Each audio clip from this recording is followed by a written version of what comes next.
হঠাৎ করে দেখি একটা তিমি আমার দিকে চলে আসলো। আমি তো বেশ ভয় পেয়ে গেলাম। এসে বলল যে, "উঠো আমার পিঠে।" আমি বললাম, "কেন ভাই? আমাকে কি বন্দি করে নিয়ে যাবা?" বলে, "হ্যাঁ, তুমি অপরাধ করেছো।" আমি বললাম, "হ্যাঁ, আমি কি করলাম আবার?" তারপরেই সে সেই কবিতা বলা শুরু করলো। দেখা হয় নাই চক্ষু মেলিয়া, ঘর হতে শুধু ২ পা ফেলিয়া, একটি ধানের শীষের উপর একটি শিশির বিন্দু। আচ্ছা, আমি ভাবলাম, এ ভাই এ আবার কবি হলো কিভাবে? বলে, ভাই আমি কি করেছি? বলে, তুমি তোমার নিজের সম্বন্ধে ভালোভাবে জানো? আমি বললাম, নিজের সম্বন্ধে? বলে, তুমি কোন পর্বের? আমি বললাম, কর্ডাটা। কর্ডাটার সম্বন্ধে সবকিছু জানো তুমি? এবার তো আমি একটু বিপদে পড়ে গেলাম। এ ভাই আমি তো সবকিছু আসলে জানি না কর্ডাটার। এত পর্ব তুমি দেখলা, ও বলতেছে আমাকে। হুম, এদের মধ্যে সব থেকে বিচিত্রতম পর্ব এই কর্ডাটা। এখানে তুমি কি দেখতে পাবা না? কোন বৈশিষ্ট্যটা নাই এদের মধ্যে? এদের মধ্যে জলচর আছে, খেচর আছে, উভচর আছে, পক্ষী প্রজাতি আছে যারা উড়তে সক্ষম। হুম, তারপরে আবার কেউ আছে পানিতেও থাকতে পারে। এত এত বৈচিত্র্য আর কোন প্রজাতিতে পাবা তুমি? কোন পর্বের মাঝখানে পাবা? চলো তোমাকে নিয়ে কর্ডাটার বিভিন্ন পর্বগুলোর মাঝখানে বৈশিষ্ট্যগুলো দেখিয়ে নিয়ে আসি। আমি বললাম, আচ্ছা ঠিক আছে, চলো, অনেক কিছু দেখা যাবে তাহলে। তারপরে ও পিঠে নিয়ে আমাকে যাচ্ছে। পথিমধ্যে ও আমাকে বলছে যে কর্ডাটার অ্যাকচুয়ালি মূল বৈশিষ্ট্যগুলো কি। আমরা কর্ডাটা পর্বভুক্ত যে কাউকে করব, এর জন্য আমাদের কি জিনিসটা সবার আগে লক্ষ্য রাখতে হবে। ও বললো, দেখো, সব কর্ডাটা এর মাঝখানে যে এত বিভাজন, সবার মাঝখানে কিছু কমন বৈশিষ্ট্য থাকে। হুম, এবং এই যে কর্ডাটা, এটার অর্থ হচ্ছে কর্ড বিয়ারার। মানে কি? কর্ড বহন করে। মানে জীবনের কোনো না কোনো পর্যায়ে এদের পৃষ্ঠ মধ্যরেখা বরাবর একটা নটোকর্ডের উপস্থিতি লক্ষ্য করা যাবে। এই যে এই কর্ডটা, এটা হচ্ছে পৃষ্ঠ মধ্যরেখা বরাবর, এটার নাম হচ্ছে কি? নোটোকর্ড। মেইনলি এটার জন্যই এই পুরো প্রজাতিটার নাম দেয়া হচ্ছে কি? তোমার কর্ডাটা। এই নোটোকর্ড মেরুদণ্ডীদের ক্ষেত্রে পরবর্তীতে কি হয়? মেরুদণ্ডে পরিণত হয়। এবং উপরের দিকে এই অংশটা, এটা হচ্ছে পৃষ্ঠীয় ফাঁপা স্নায়ুরজ্জু। কি বললাম? পৃষ্ঠীয় ফাঁপা স্নায়ুরজ্জু।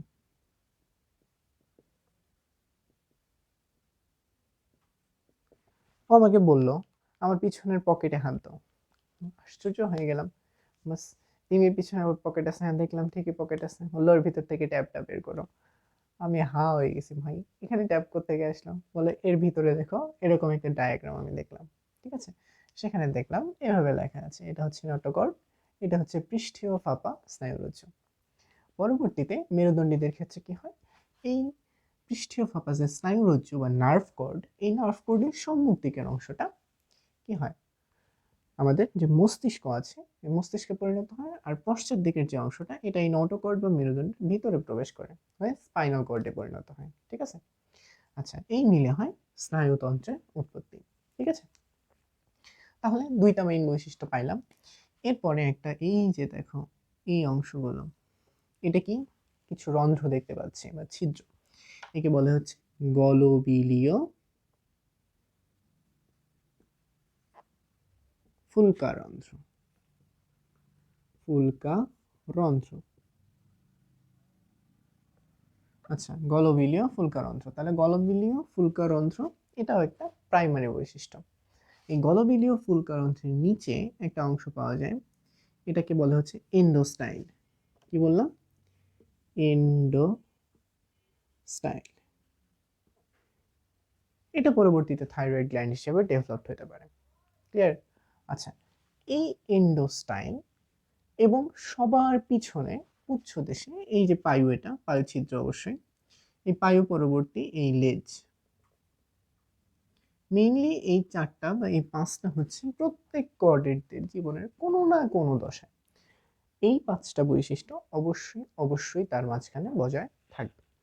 ঠিক আছে, আচ্ছা, এখন আর কিছু কিছু বৈশিষ্ট্য আছে, অ্যাক্সেসরি বৈশিষ্ট্য। যেমন আমরা যদি রক্তের কথা বলি, রক্ত সংবহন তন্ত্র কর্ডেটদের ক্ষেত্রে সর্বদাই হচ্ছে বদ্ধ প্রকৃতির।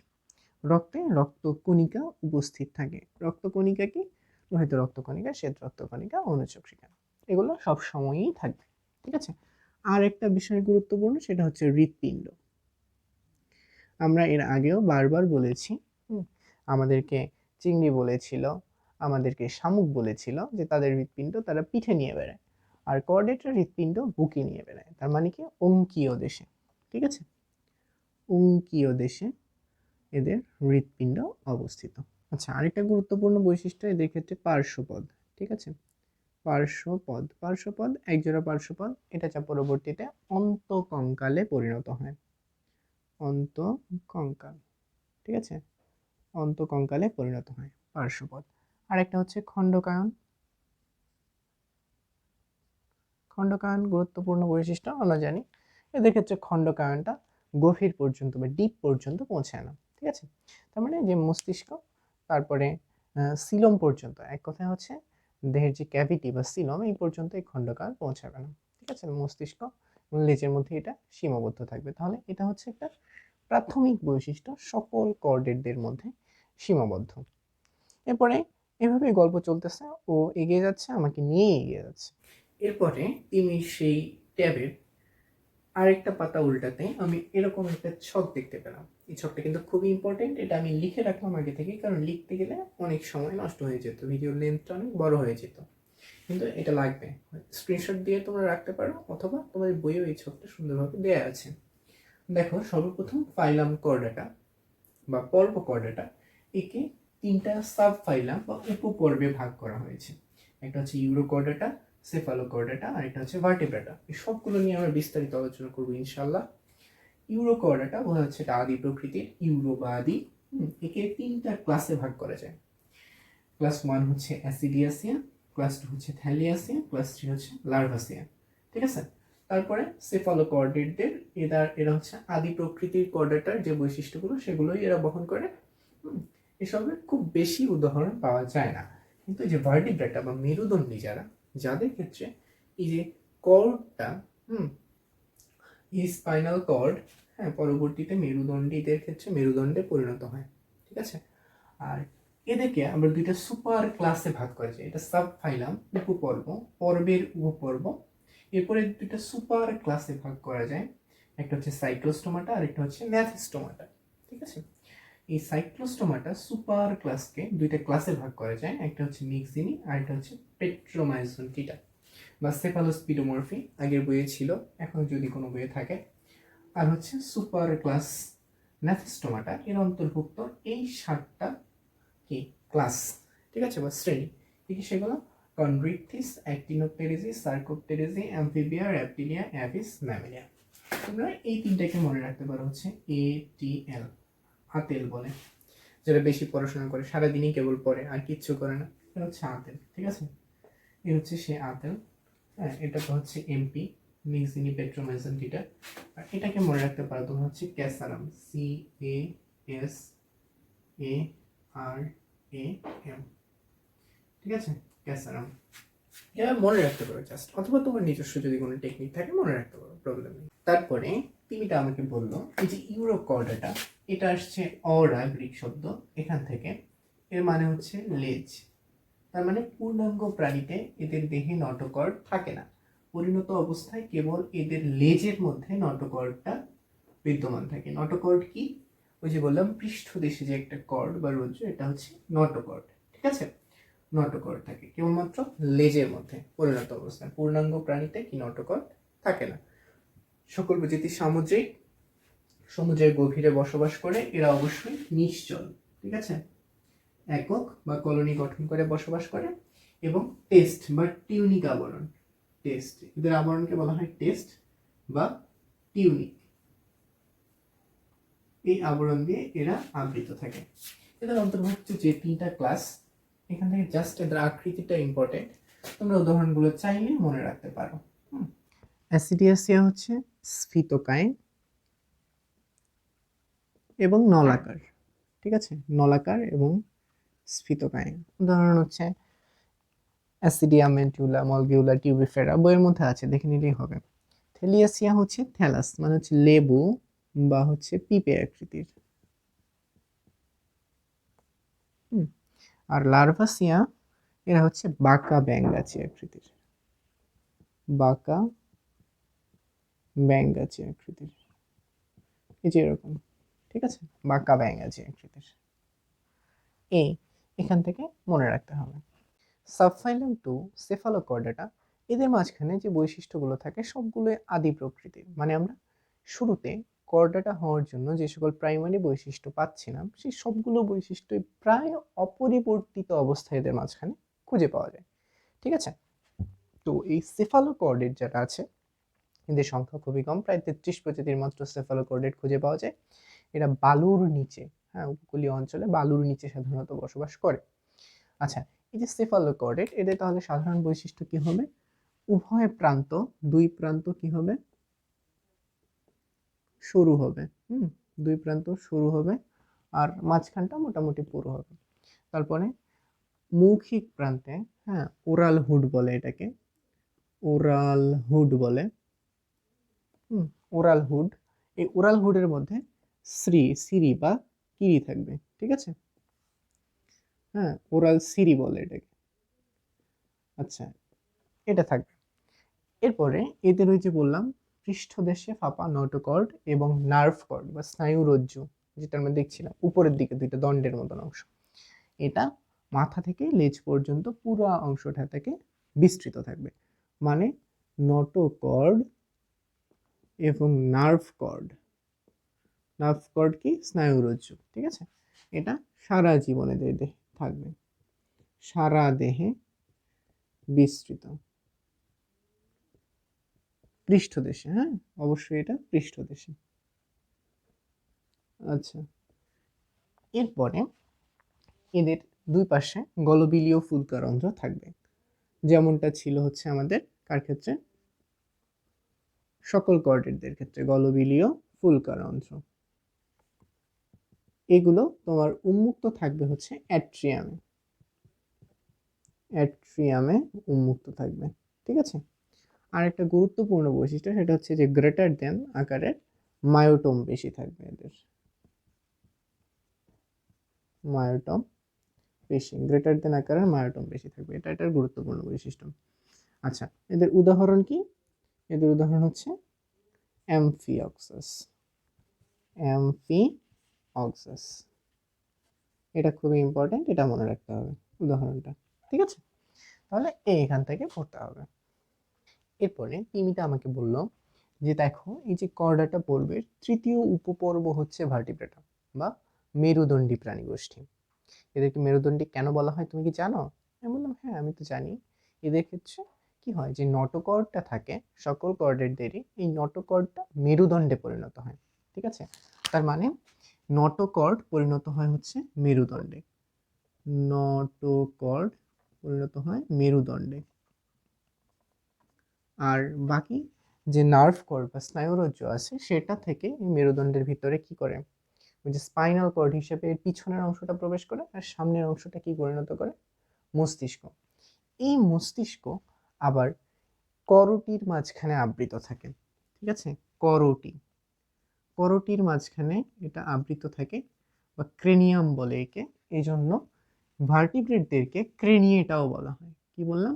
ক্রেনিয়েটা, তাহলে এদেরকে ক্রেনিয়েটাও বলা হয়, ঠিক আছে। তাহলে মেরুদণ্ড হবে, তারপরে কি মস্তিষ্ক স্নায়ুতন্ত্রের উৎপত্তি হবে, 5 থেকে 15 জোড়া থাকবে হচ্ছে ফুলকারন্ধ্র। তারপরে এরা যখন পরিণত হবে, পরিণত প্রাণীতে এদের দেহে সাধারণত তোমার এই যে বৈশিষ্ট্যগুলো ফুলকারন্ধ্র এবং পার্শ্বীয় যে পদগুলো, পার্শ্ব পদ যেগুলো থাকে, এগুলো পরবর্তীতে দেখেছি কি চলনাঙ্গ, হ্যাঁ, বা উপাঙ্গ, এটাতে পরিণত হবে। তাহলে এই হচ্ছে ভার্টিব্রেটদের বৈশিষ্ট্য, কর্ডাটার অন্তর্ভুক্ত ভার্টিব্রেটদের বৈশিষ্ট্য হচ্ছে এগুলো। এরপরে এই ভার্টিব্রেটদেরকে আবার সুপার ক্লাসে ভাগ করা হয়েছিল না? হ্যাঁ, এই যে সুপার ক্লাস এটা হচ্ছে সাইক্লোস্টোমাটা, সাইক্লোস্টোমাটা। আচ্ছা, এই সাইক্লোস্টোমাটা, এটার কিছু বৈশিষ্ট্য আছে। সাইক্লোস মানে কি? গোল, স্টোমা মানে কি? মুখ।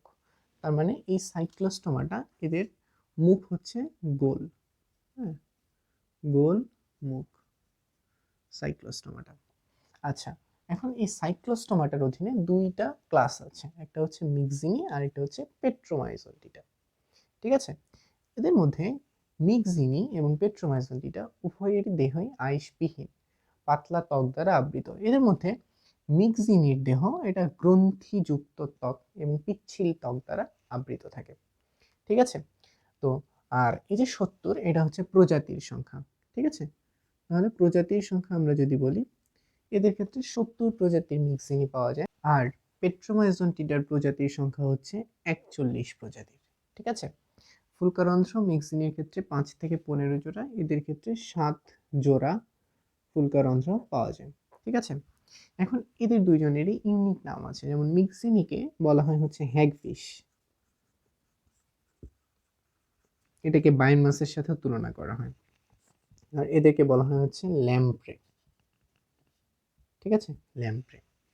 এখন এই যে 4 জোড়া কোর্সিকা থাকে এদের মুখ গহ্বরের চারদিকে এভাবে। কিন্তু এই যে পেট্রোমাইজোন্টিডা এদের ক্ষেত্রে কিন্তু এই যে কোর্সিকা থাকে না। ঠিক আছে, কোর্সিকা থাকে না, বরঞ্চ অনেক ক্ষেত্রে এদের এখানে চোয়াল থাকে। ঠিক আছে, চোয়াল থাকে এবং দাঁত থাকে। আচ্ছা, আর পৃষ্ঠ পাখনা এটা মিক্সিনের ক্ষেত্রে থাকে না, পৃষ্ঠ পাখনা বিহীন। এদের ক্ষেত্রে অনেক সময় পৃষ্ঠ পাখনা থাকতে পারে। ঠিক আছে, বা থাকে একটা বা এক জোড়া। আর লার্ভা দশা এদের ক্ষেত্রে নাই, মিক্সিনের ক্ষেত্রে কোনো লার্ভা দশা নাই। কিন্তু এদের ক্ষেত্রে পেট্রোমাইজোন্টিডদের ক্ষেত্রে এদের ডিম ফুটে অ্যামোসিট লার্ভা বের হয়, অ্যামোসিট লার্ভা বের হয়।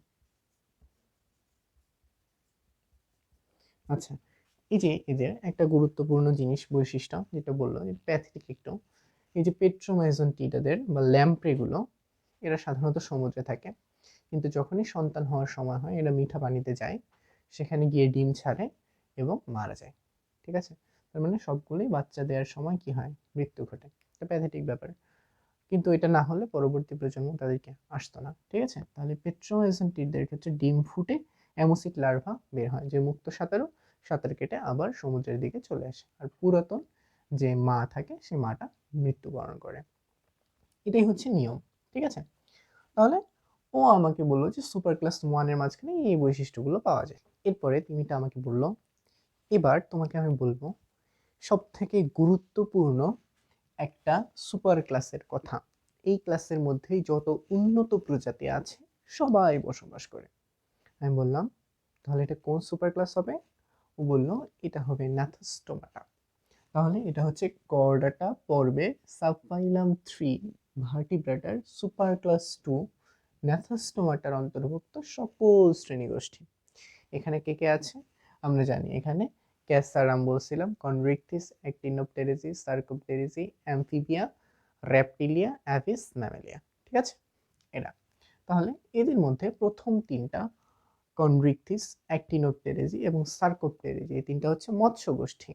তো তিনটা যদি একরকম হয় আমরা কি করি, পার্থক্য করে মনে রাখি, খুব সহজে মনে রাখা যায় এবং ভুল হওয়ার সম্ভাবনা খুবই কমে যায়। ঠিক আছে, আচ্ছা, তো ন্যাথস্টোমাটা, ন্যাথোস শব্দের অর্থ হচ্ছে জ, জ মানে কি, চোয়াল। ঠিক আছে, ন্যাথোস্টোমাটা মানে হচ্ছে চোয়াল, চোয়াল। স্টোমা শব্দের অর্থ হচ্ছে মুখ, তার মানে এদের মুখের মধ্যে চোয়াল থাকবে, তাই তো? এই হচ্ছে ন্যাথোস্টোমাটার বৈশিষ্ট্য। আচ্ছা, তাহলে কনরিকথিস, সর্বপ্রথম কনরিচ মানে হচ্ছে তরুণাস্থি। শব্দটাকে যে বিশ্লেষণ করি, কনরিচ এটার মানেই হচ্ছে তরুণাস্থি, তার মানে এটা হচ্ছে তরুণাস্থিময় মৎস্য গোষ্ঠী। মানে মাছের যে কাঁটা আমরা দেখি এটা সাধারণত কি অস্থিময় হয়, কিন্তু এদের গুলো হয় তরুণাস্থিময়। ঠিক আছে, এটা মনে রাখতে হবে। হ্যাঁ, এখানকার যত মৎস্য গোষ্ঠী আছে, এই যে হাঙর, হ্যাঁ ছুটি হাঙর, তারপরে হাতুড়ি মাছ, যাই বলো না কেন সবগুলো এরাই তরুণাস্থিময়। ঠিক আছে, আচ্ছা, তো এই হচ্ছে তরুণাস্থিময়।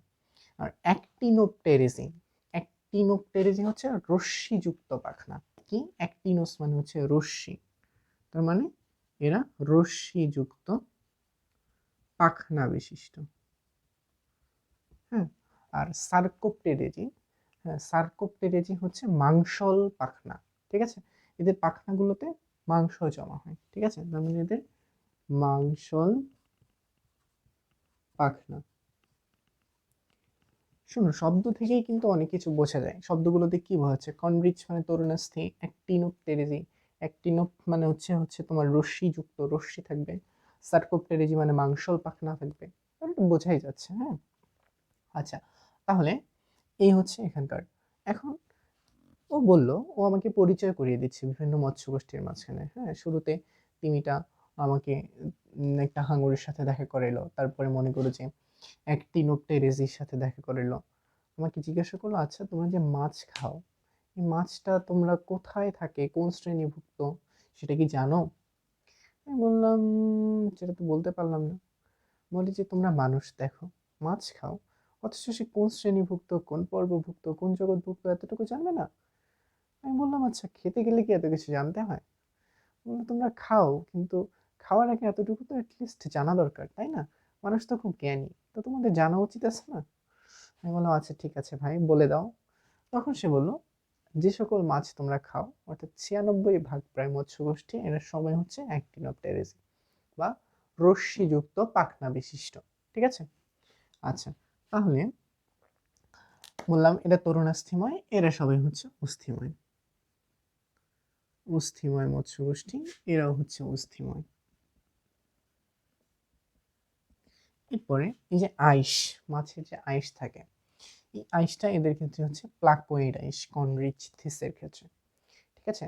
প্লাকোয়েড আইস অনেকটা হচ্ছে কোনটোকের মতন, প্লাকোয়েড আইস এই জন্য। আর অ্যাক্টিনোপটেরিজিদের ক্ষেত্রে এই আইসটা হয় হচ্ছে সাইক্লয়েড বা টিনয়েড। সাইক্লয়েড,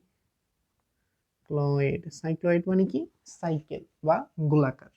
আর হয় টিনয়েড, এটা একটু শক্ত হয়, হ্যাঁ, অনেকটা কিছুটা কন্ত এর মতো হয় আর কি। আচ্ছা, আর সার্কোপটেরিজিদের ক্ষেত্রে এটা হয় গ্যানয়েড, গ্যানয়েড, গ্যানয়েড আইস দ্বারা এদের দেহ আবৃত থাকে। এখন এই যে 5 থেকে 7 জোড়া, এটা হয় এদের ক্ষেত্রে ফুলকা রন্ধ্র। আর অ্যাক্টিনোপটেরিজি বলো বা সার্কোপটেরিজি বলো, আমরা দেখি যে কানকো দিয়ে আবৃত থাকে দুই পাশে মাছ, তাই না? কই মাছের কথা চিন্তা করো, অথবা ইলিশ মাছের, রুই মাছের কথা চিন্তা করো, দুই পাশে কানকো থাকে। তার মানে এদের ফুলকা রন্ধ্র হচ্ছে 2টি, যারা কানকো দিয়ে আবৃত থাকে, কানকো দিয়ে আবৃত থাকে। এর ভিতরে সারি সারি ফুলকা থাকে। ঠিক আছে? এরাও সেম। এখন পুচ্ছ পাখনা। হুম, পুচ্ছ পাখনা মানে কি? পুচ্ছ মানে কি? লেজ। ঠিক আছে? তার মানে এটা হচ্ছে লেজের পাখনা। লেজের পাখনা এদের ক্ষেত্রে হয় হেটেরো সার্কেল, মানে কনরিচ থিসের ক্ষেত্রে এরকম, মনে করে একটা বড় আর একটা ছোট, এরকম হলো। অ্যাক্টিনোপটেরিজিদের ক্ষেত্রে এটা হয় হচ্ছে হোমো সার্কেল, হোমো সার্কেল। বা পুচ্ছ পাখনার এই অংশ দুটো সমান হয়, এটা যতটুকু, এটাও ততটুকু, দুইটা সমান। আর সার্কোপটেরিজিদের ক্ষেত্রে এটা হয় ডাইফি সার্কেল, মানে এই দুইটা অংশই একত্রে মিলিত হয় একটা ছুরির মতন অংশ ধারণ করে। তাহলে এটার নাম হচ্ছে ডাইফি সার্কেল। ঠিক আছে? তাহলে পুচ্ছ পাখনার যে অংশ সেটা হেটেরো সার্কেল হচ্ছে কন্ডিস্থিচি, অ্যাক্টিনোপটেরিজির ক্ষেত্রে এটা হোমো সার্কেল, আর সার্কোপটেরিজির ক্ষেত্রে এটা ডাইফি সার্কেল। ঠিক আছে? আর চোয়ালে দাঁত আছে এদের ক্ষেত্রে। অ্যাক্টিনোপটেরিজিদের ক্ষেত্রে আরেকটা গুরুত্বপূর্ণ বৈশিষ্ট্য হচ্ছে এদের কি থাকে? পটকা থাকে, বায়ুথলি। কি বললাম? বায়ুথলি বা পটকা। বায়ুথলির অনেক কাজ। এর কাজ কি? অতিরিক্ত বায়ু ধারণ করা, শ্বসনিক কিছু গ্যাস ধারণ করা, তারপরে হচ্ছে এই যে পানির নিচে, হ্যাঁ, যে চাপের তারতম্য এটা বজায় রাখা, বিভিন্ন স্তরে মাছকে যে স্টেবিলিটি এটা মেনটেন করা, কিছু শব্দ তৈরি করা। ঠিক আছে? এই সবগুলোই হচ্ছে বায়ুথলি বা পটকার কাজ। এই বায়ুথলি থাকে বলেই মাছ কিন্তু পানির বিভিন্ন স্তরে বাঁচতে পারে। হ্যাঁ, পানির বাহ্যিক চাপ আর দেহের অভ্যন্তরের চাপের যে একটা ভারসাম্য রক্ষা, এটা হচ্ছে পটকার কাজ। তারপরে সার্কোপটেরিজি, এদের ক্ষেত্রে এই বায়ুথলি বা পটকা এটা রক্তজালক সমৃদ্ধ। কি বললাম? রক্তজালক সমৃদ্ধ। হুম, এই বায়ুথলি বা পটকা এদের ক্ষেত্রে হয় রক্তচালক সমৃদ্ধ। ঠিক আছে। আচ্ছা, স্বাভাবিক বায়ুথলি কিন্তু রক্তচালক সমৃদ্ধ হয় না, এটা স্বচ্ছ হয়। এবং এর ভিতরের প্রাচীরে কিছু অংশ থাকে, হ্যাঁ, যেটা গ্যাস গ্রন্থি যে জায়গায় বলো, ওই জায়গাটা একটু রক্তর মতো হয়, রক্তচালক সমৃদ্ধ হয়। বাট এই যে সার্কোপটেরিজিদের ক্ষেত্রে এই রক্তচালক দিয়ে আবৃত থাকবে পুরো বায়ুথলি বা পটকাটা। আচ্ছা, তাহলে এই হচ্ছে এই 3 মৎস্য প্রজাতির গুরুত্বপূর্ণ বর্ণনা। এখন এদের মধ্যে সার্কোপটেরিজির কথা বললাম যে এরা মাংসল পাখনা বিশিষ্ট। অনেকের ধারণা এই যে সার্কোপটেরিজির ফলে অ্যামফিবিয়া বা উভচর যে প্রজাতি, এটা এখান থেকেই যে ক্রমাগত উন্নতি, হ্যাঁ, ওই যে ডারউইনবাদ কি বলে, যে ক্রমাগত উন্নতির মাধ্যমে এই যে এদের এই মাংসল পাখনা থেকেই অনেকে মনে করছে যে এরপরে পায়ের উদ্ভব হয়েছে, সেখান থেকে উভচর প্রজাতির একটা আবির্ভাব ঘটেছে। ঠিক আছে, এটা তিমিটা আমাকে বললো, এটা তো আর আমি কখনো বিশ্বাস করি নাই, তিমিটা যেহেতু বললো আমি বললাম আচ্ছা ঠিক আছে ভাই, ঠিক আছে। এরপরে তিমিটা আমাকে বলল এর থেকে একটু উন্নত প্রজাতি কি তোমাকে দেখাবো, আমি বললাম আচ্ছা ঠিক আছে দেখাও। তারপরে সে নিয়ে চললো একেবারে উপরের দিকে। সেখানে গিয়ে দেখলো যে তীরে, হ্যাঁ, একটা ব্যাঙ নামছে পানিতে। ঠিক আছে, তো সে বলল এটা হচ্ছে আমাদের ক্লাস 4 বা চতুর্থ শ্রেণী। ঠিক আছে, এটা কি অ্যামফিবিয়া।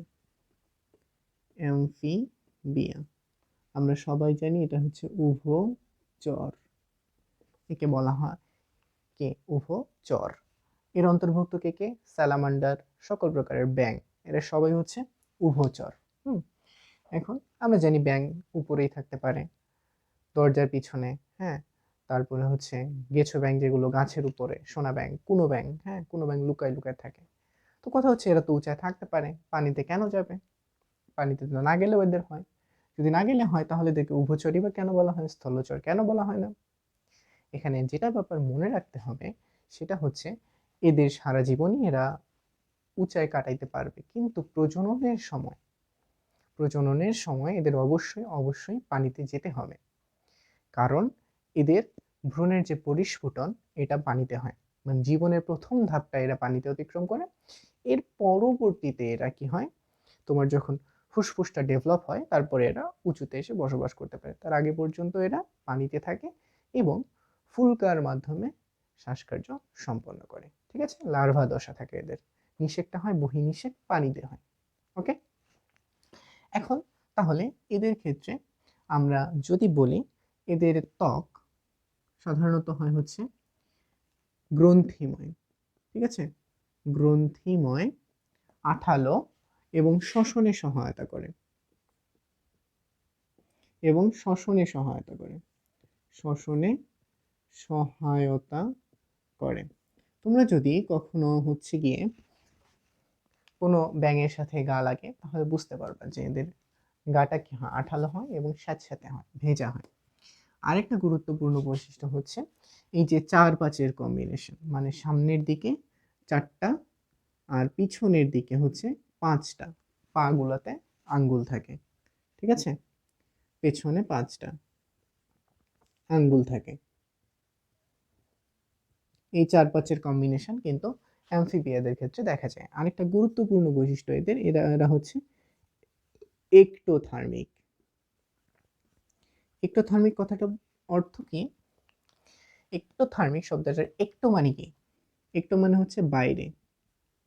ঠিক আছে, আর থার্মিক শব্দটা হচ্ছে তাপমাত্রার সাথে সংশ্লিষ্ট। তার মানে প্রকৃতির সাথে যদি তাপমাত্রার কম বেশি হয় তখন তাকে বলা হয় এক্টোথার্মিক। দেহের তাপমাত্রার সাথে যদি প্রকৃতির তাপমাত্রার তারতম্য সংশ্লিষ্ট না হয়, দেহের ভিতরে একটা টেম্পারেচার নিজস্ব আর প্রকৃতির টেম্পারেচার আলাদা, তাকে বলা হয় এন্ডোথার্মিক।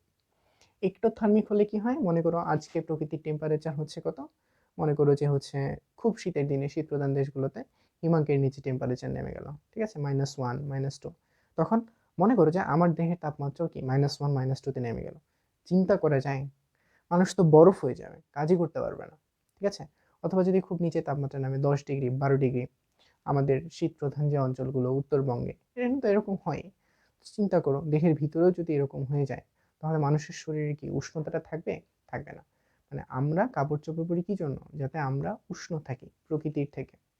তার মানে আমাদের শরীরের ভিতরের যে টেম্পারেচার এটা অনেক বেশি বাইরের থেকে 38 ডিগ্রির মতো। তো এইটা মেনটেন করে আমাদের শরীরের টেম্পারেচার আমাদের ভিতরে।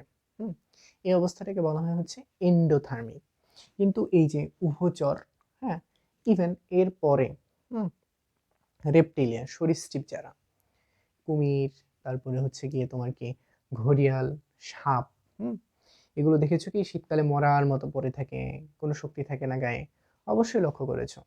তো সেক্ষেত্রে কি হয়, ওরাও কিন্তু এক্টোথার্মিক। এন্ডোথার্মিক অবস্থাটা সবার শুরু হয় হচ্ছে এভিস বা পক্ষী গোষ্ঠী থেকে, তার উপরে যারা আছে তারা এন্ডোথার্মিক, তার নিচে যারা বিশেষ করে এই যে উভচর, তারপরে হচ্ছে সরীসৃপ, এরা এক্টোথার্মিক। এই জন্যই মেইনলি কুমির এবং সাপ, সাপের উপরে যদি পা দিয়ে চলে যাও শীতকালে খুব ঠান্ডার সময়, কিচ্ছু করতে পারবে না। ঠিক আছে, কুমিরগুলো কিচ্ছু করতে পারবে না, নড়তেও পারবে না, কারণ এদের ভিতরে টেম্পারেচার অনেক নেমে যায়, এরা স্থবির হয় এবং দেখা যায় উঁচুতে উঠে এরা মরার মতো পড়ে থাকে কি রৌদ্র পোহায়। ঠিক আছে, তাহলে এটা হচ্ছে এরা এক্টোথার্মিক এই কারণে। বুঝতে পেরেছ? আচ্ছা, এরপরে তাপমাত্রা ওঠানামা করবে, তাপমাত্রা ওঠানামা করবে পরিবেশের সাথে, এই হচ্ছে এক্টোথার্মিকের কথা। তারপরে এদের শ্বসন কিসের মাধ্যমে হবে?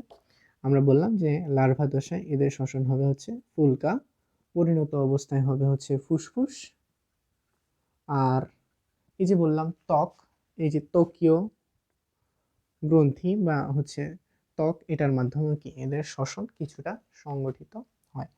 আর একটা শেষ ইউনিক বৈশিষ্ট্য, এদের হৃৎপিণ্ড, হৃৎপিণ্ড হচ্ছে 3 প্রকোষ্ঠ বিশিষ্ট।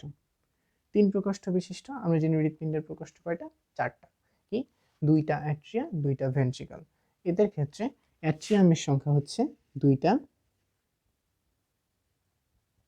আর একটা হচ্ছে ভেন্ট্রিকল।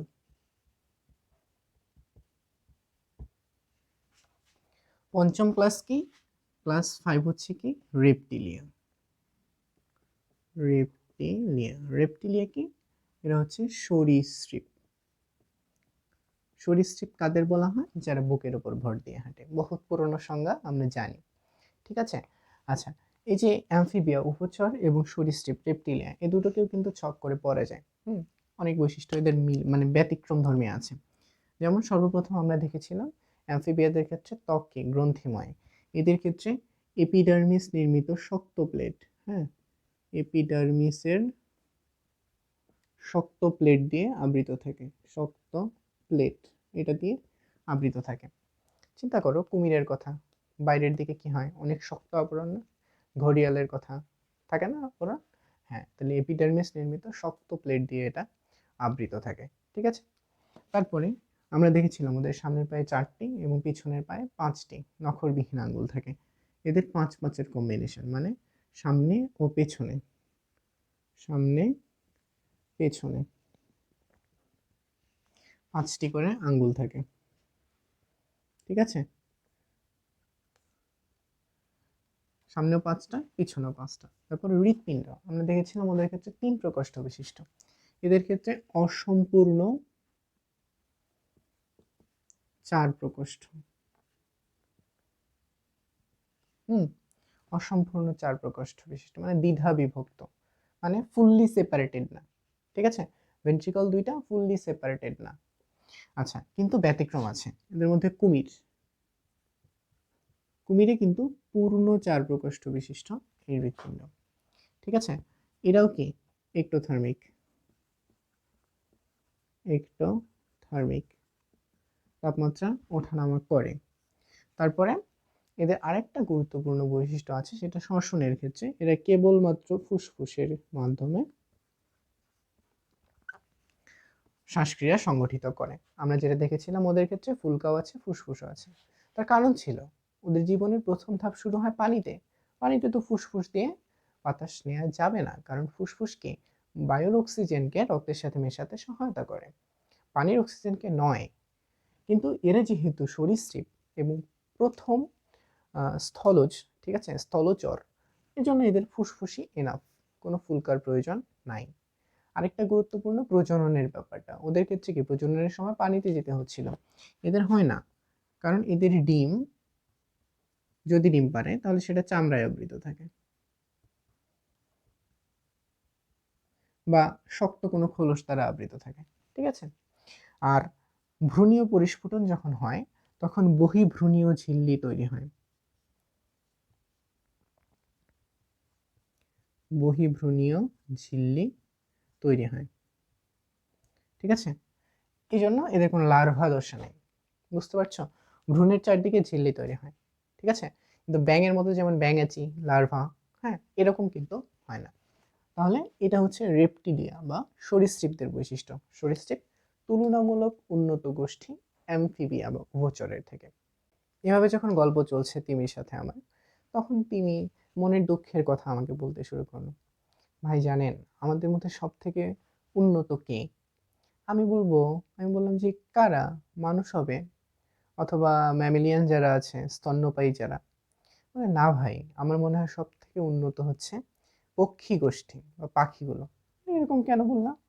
দেখেন ভাই, ওরা এই বিস্তৃত আকাশটাতে উড়ে বেড়াতে পারে। আমার যদি দুইটা ডানা থাকতো আমিও উড়ে বেড়াইতাম। আমি মনে মনে বলতেছি, তিমি তুই বেরোবে আকাশে উড়ে। যাই হোক, তাহলে তিমির মতে সব থেকে উন্নত হচ্ছে ক্লাস নাম্বার 6 অ্যাভিস বা পক্ষী গোষ্ঠী। আসলেও এদের সাফল্য যে কোনো প্রজাতির কাছে ঈর্ষণীয়, কেননা এদের দেহে পরিবর্তনের ঝড় বয়ে গেছে একটা, এদেরকে ওড়ার উপযোগী করার জন্য। প্রাচীনকাল থেকেই মানুষের স্বাদকে পাখির মতো উড়বে আকাশে, তাই না? কোনো বাধা নেই, যেদিকে খুশি সেদিকে যাওয়া যায়। তো কি কি এদের দৈহিক বৈশিষ্ট্যের পরিবর্তনের কারণে এরা উঠতে সক্ষম হয়েছে সেটা চলো একটু দেখে নিই। সবার আগে এদের যে গ্রীবা, এটা হচ্ছে এস আকৃতির, ঠিক আছে। বিস্তারিত আমি না বলি,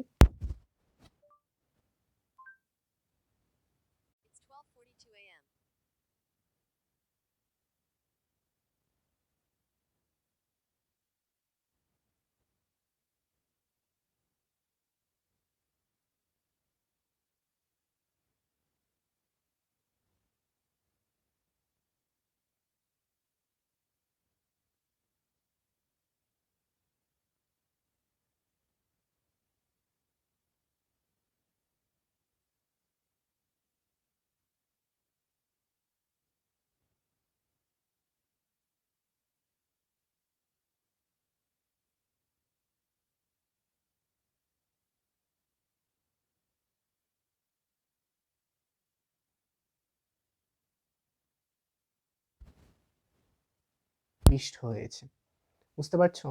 হাড়ের ভিতরে কি? বায়ুথলি। আমাদের যেমন অস্থির ভিতরে অস্থি মজ্জা, হুম, এগুলো কি তোমার অনেক ক্যালসিয়াম ম্যাগনেসিয়াম সমৃদ্ধ না, ভারী ভারী। কিন্তু এদের হাড়ের ভিতরেও এই বায়ুথলি ঢুকাইছে। কেন? তার কারণ হচ্ছে এরা উঠতে সক্ষম। দেহ যত হালকা হবে তত সহজে উঠতে পারবে। হাড়ের ভিতরে বায়ুথলি প্রবেশের কারণে এদের শরীরের ওজন অনেকাংশে কমে গেছে, ঠিক আছে। আরেকটা এদের গুরুত্বপূর্ণ বৈশিষ্ট্য হচ্ছে এদের দেহের ভিতরে বায়ুথলি সংযুক্ত, বায়ুথলি সংযুক্ত। এই যে বললাম মাছ পানির ভিতরে থাকে, পানির বিভিন্ন স্তরে ওয়াটার প্রেশার বিভিন্ন, সেগুলোর সাথে ব্যালেন্স করার জন্য তাকে একটা বায়ুথলি রাখতে হয়। আর এই যে পাখি বিভিন্ন স্তরে উড়ে, বায়ুমণ্ডলের সব স্তরে বাতাসের চাপ সমান না, এই চাপের কারণে যাতে সমস্যা না হয় এই জন্য এদের বায়ুথলি থাকে, এবং এই বায়ুথলি হাড়ের ভিতরেও অনেক সময় প্রবিষ্ট হয়, ঠিক আছে। আরেকটা গুরুত্বপূর্ণ বৈশিষ্ট্য হচ্ছে এদের দেহে সর্বপ্রথম সমষ্ণ সমষ্ণ সুনিত, খুবই কঠিন বাংলা, সহজ হচ্ছে এন্ডোথার্মিক, এন্ডোথার্মিক বা নিজের দেহের তাপমাত্রা নিয়ন্ত্রণের যে ক্ষমতাটা, এটা পক্ষীকুলের মাঝেই কিন্তু প্রথম লক্ষ্য করা যায়, ঠিক আছে। তার মানে পাখি সর্বপ্রথম নিজের দেহের টেম্পারেচার রেগুলেট করতে পারে, এর ফলে পাখি উষ্ণ রক্ত বিশিষ্ট প্রাণী, মনে থাকবে। আচ্ছা, তাহলে এই মোটামুটি হচ্ছে পাখির বৈশিষ্ট্য। পাখি তো ডিম পাড়ে আমরা জানি, ডিম ফুটে বাচ্চা বের হয়। তাহলে পক্ষী গোষ্ঠীর এই মোটামুটি বৈশিষ্ট্য, এগুলো বলছে আর আমার কাছে আফসোস করছে তিমে। আমিও বললাম আচ্ছা ভাই, এটা তো আমিও বুঝি, আমারও তো অনেক সময় শখ হয় একটু আকাশে উড়বো, তো আমরা তো প্লেনে করে উঠতে পারি, তোমরা তো তাও পারো না। বলে জি ভাই। এরপরে তিমিটা আমাকে বলল, ভাই সব থেকে উন্নত গোষ্ঠী কারা জানেন? সব থেকে উন্নত প্রজাতি পৃথিবী। বললাম কারা? বলেছে অবশ্যই অবশ্যই ম্যামেলিয়ানরা। আমি বললাম একটু আগেই তো তুই বলছিলা যে এভিস মনে হয় সব থেকে বেশি উন্নত। বললো ভাই এভিস আমার মতো উন্নত, বাট সব থেকে বেশি উন্নত হচ্ছে ম্যামেলিয়া শ্রেণীর অন্তর্ভুক্ত। তাহলে ম্যামালিয়া, ম্যামেলিয়া শব্দটার অর্থ কি? স্তন্যপায়ী। স্তন্যপায়ী, স্তন্যপায়ী শব্দটা শুনলেই বোঝা যায় যারা স্তন পান করে, অর্থাৎ শিশু প্রাণীরা মাতৃদুগ্ধ পান করে বড় হয়। যাদের মধ্যে এই বৈশিষ্ট্য থাকবে তারা স্তন্যপায়ী। আচ্ছা, এখন এদের কিছু গুরুত্বপূর্ণ বৈশিষ্ট্য আছে। হ্যাঁ, তার মধ্যে তিনি যেটা আফসোস করছিল, ভাই যদিও বা হইলাম স্তন্যপায়ী তারপরেও যদি উঠতে পারতাম। বললাম আরে তুমি স্তন্যপায়ী হয়ে উঠবা কেন ভাই? বাদুর? আমি আশ্চর্য হলাম, আচ্ছা তাই তো, বাদুর তো উঠতেও পারে। তার মানে বাদুর উঠতে পারে, তিনি 130 মেট্রিক টনের যেটা পানিতে বসবাস করে। আমাদের মতো উন্নত প্রজাতি হোমোস্যাপিয়েন্স মানুষ, বাঘ, সিংহ, হরিণ, বানর সবাই এই অন্তর্ভুক্ত। মানে স্থলচর, জলচর, তারপরে হচ্ছে যারা উঠতে পারে, হ্যাঁ কেঁচো, সবাই সবাই এর অন্তর্ভুক্ত। মানে বিরাট একটা জগৎ, এবং গোটা পৃথিবীতে আমাদেরই নিয়ন্ত্রণ। ঠিক আছে? আচ্ছা, তাহলে বাদুড় উঠতেও পারে। ঠিক আছে? আচ্ছা, তাহলে এর বৈশিষ্ট্য কি? গ্রন্থি, বিভিন্ন প্রকারের ত্বকীয় গ্রন্থি বিদ্যমান। বিভিন্ন প্রকারের ত্বকীয় গ্রন্থি, যেমন ধর্মগ্রন্থি, সিবেসিয়াস গ্রন্থি, স্তন গ্রন্থি। ঠিক আছে? আর সারা শরীরে বিভিন্ন লোমের উপস্থিতি। ঠিক আছে? এটা মানুষদের ক্ষেত্রে কম হয়, গরু, ছাগল, বানর, হ্যাঁ বাঘ এদের ক্ষেত্রে বেশি হয়। তারপরে বিশেষভাবে বললাম স্তন গ্রন্থি। হ্যাঁ, স্তন গ্রন্থি। সন্তান কি করে? মাতৃদুগ্ধ পান করে বড় হয়। এদের গুরুত্বপূর্ণ আরেকটা বৈশিষ্ট্য হচ্ছে হৃৎপিণ্ড 4 প্রকোষ্ঠ বিশিষ্ট। 4 প্রকোষ্ঠ বিশিষ্ট। আমি হয়তো একটা গুরুত্বপূর্ণ বলতে ভুলে গেছি। 4 প্রকোষ্ঠ বিশিষ্ট হৃৎপিণ্ড শুরু হয় কোথা থেকে? পক্ষীকুল থেকেই সর্বপ্রথম 4 প্রকোষ্ঠ বিশিষ্ট হৃৎপিণ্ড শুরু হয়। আরেকটা, এই 4 প্রকোষ্ঠের 2টা হচ্ছে অ্যাট্রিয়াম আর হচ্ছে 2টা ভেন্ট্রিকল। আর পাখিদের দেহ থেকে আরেকটা গুরুত্বপূর্ণ বৈশিষ্ট্য শুরু হয়েছে, কি সেটা? এটা হচ্ছে সমশ্নশোণিত বা এন্ডোথার্মিক অবস্থা। এটা অবশ্যই তার থেকে উন্নত, যেহেতু ম্যামেলিয়ানরা, তাহলে অবশ্যই ম্যামেলিয়ানরাও কি হবে? এন্ডোথার্মিক হবে। আরেকটা গুরুত্বপূর্ণ বৈশিষ্ট্য হচ্ছে বহিকর্ণ বা কান, এখানে পিনা, তরুণাস্থিময় পিনা থাকে। তাহলে এই যে পিনা বা তরুণাস্থিময় যে অংশ, এটা উপস্থিত থাকে। এবং কর্ণাস্থি, কর্ণাস্থি কান পরানোর সময় আমরা অবশ্যই দেখব যে কানের মধ্যে সব থেকে ছোট ছোট 3টা অস্থি, মেলিয়াস, ইনকাস, স্টেপিস, এগুলো উপস্থিত থাকে কানের মধ্যে, কর্ণাস্থি উপস্থিত। আরও একটা গুরুত্বপূর্ণ বৈশিষ্ট্য হচ্ছে ডায়াফ্রাম বা মধ্যচ্ছদা। মধ্যচ্ছদা, মধ্যচ্ছদা কি? এই যে বক্ষ গহ্বর বা বক্ষ গহ্বর এবং উদর গহ্বর বা পেট, এই দুইয়ের মাঝখানে যে পার্টিশনটা আছে এটাকে বলা হয় ডায়াফ্রাম বা মধ্যচ্ছদা। আমরা জানি আমাদের পেটের ভিতরে ক্ষুদ্রান্ত্র, বৃহদন্ত্র, পাকস্থলী, পেঁচানো পেঁচানো অনেকগুলো স্তর। যখন খাবার যায়, পেরিস্টালসিস হয়, তখন এগুলোর মধ্যে চাপ অনেক বেড়ে যায়। কিন্তু বুকের ভিতরে চিন্তা করো কি আছে? ফুসফুস আছে, হৃৎপিণ্ড আছে। ফুসফুস যদি বড় ছোট না হয়, সংকুচিত প্রসারিত না হয়, তাহলে তোর অক্সিজেনের বিনিময়টা হবে না। কাজে যদি এই দুইটা আলাদা করা না থাকতো, দেখা যেত পেটের সব জিনিস এসে ফুসফুসকে চাপ দিয়ে উপরের দিকে সংকুচিত করে রেখে দিচ্ছে, বলে শ্বাসরোধ হইতো, শ্বাস গ্রহণ করতে পারতাম না। এই জন্য এই ডায়াফ্রাম বা মধ্যচ্ছদা এ কি করে? পেটের ভিতরের চাপকে বুকের চাপ থেকে পৃথক করে রাখে।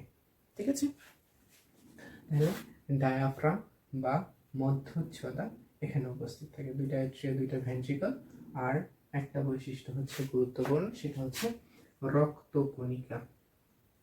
রক্তকণিকা স্পেসিফিক ভাবে এখানে লোহিত রক্তকণিকা যেগুলো আছে পরিণত, এগুলো হচ্ছে নিউক্লিয়াস বিহীন।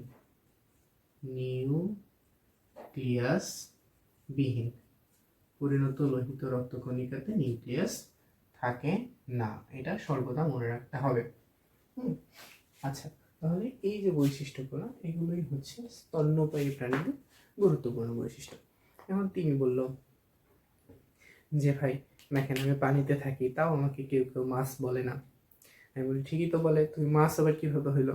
এতক্ষণ থেকে বললা যে আমরা হচ্ছে স্তন্যপায়ী, আমরা হচ্ছে স্তন্যপায়ী, আর এখন বলতেছো মাছ বলে না। ঠিকই তো বলে। বলে জি, তাও ঠিক বলছে। তাহলে আমরা কি তিমিকে মাছ বলবো? মাছ বলবো না। কারণ কি? আমরা জানি মৎস্য শ্রেণীভুক্ত হচ্ছে কারা কারা? অ্যাক্টিনোপটেরিজি 96%। আর কে মেরুদণ্ডী বা হচ্ছে কর্ডাটা পড়বে কারা কারা? কন্ড্রিকথিস, অ্যাক্টিনোপটেরিজি, সার্কোপটেরিজি, এই তিনটা। এই তিনটা এরা হচ্ছে মৎস্য শ্রেণীভুক্ত। আর অ্যাট লাস্ট হচ্ছে ম্যামিলিয়ানরা, তার মধ্যে অবস্থিত হচ্ছে তিমি, যার সন্তানেরা তার দুগ্ধ পান করে বড় হয়। কাজেই এরা কি হবে? এরা অবশ্যই হবে স্তন্যপায়ী বা ম্যামিলিয়ান।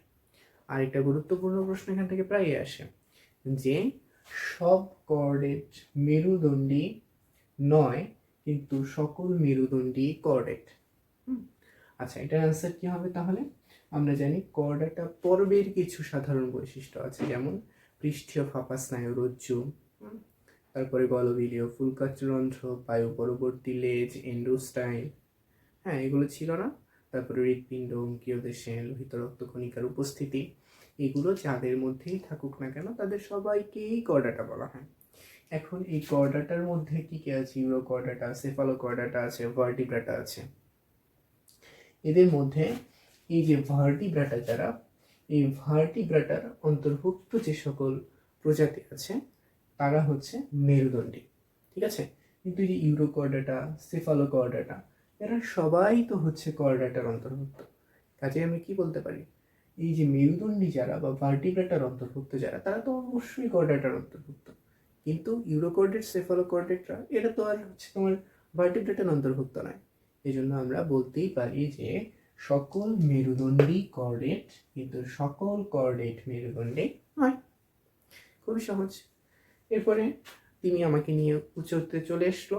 চলে আসার পরে বললো যে ভাই আমাদের রাজ্যে অনেক ঘোরাঘুরি হয়েছে, এখন আপনি আপনার বাসায় চলে যান। এমন সময় হঠাৎ কে যেন ডাকলো, আমার ঘুমটা ভেঙে গেল। ঘুম ভেঙে দেখলাম আরে আমি তো বিছানায় পড়ে আছি, আমি কখন গেলাম? হ্যাঁ, পানির নিচে সেই রাজ্যে, সেই রঙিন রাজ্যে। হ্যাঁ, যাই হোক, আমার তো লাভ হলো, আমার পরেরটা আরেকবার রিভিশন হয়ে গেল। হ্যাঁ, আর পানির নিচের এই সুন্দর দৃশ্যগুলো স্বপ্নে আমি দেখেছি, এটা যাতে আরও দেখতে পারি এই প্রত্যাশা রেখে আজকের মতো এখানেই শেষ করছি। ধন্যবাদ সবাইকে। আসসালামু আলাইকুম।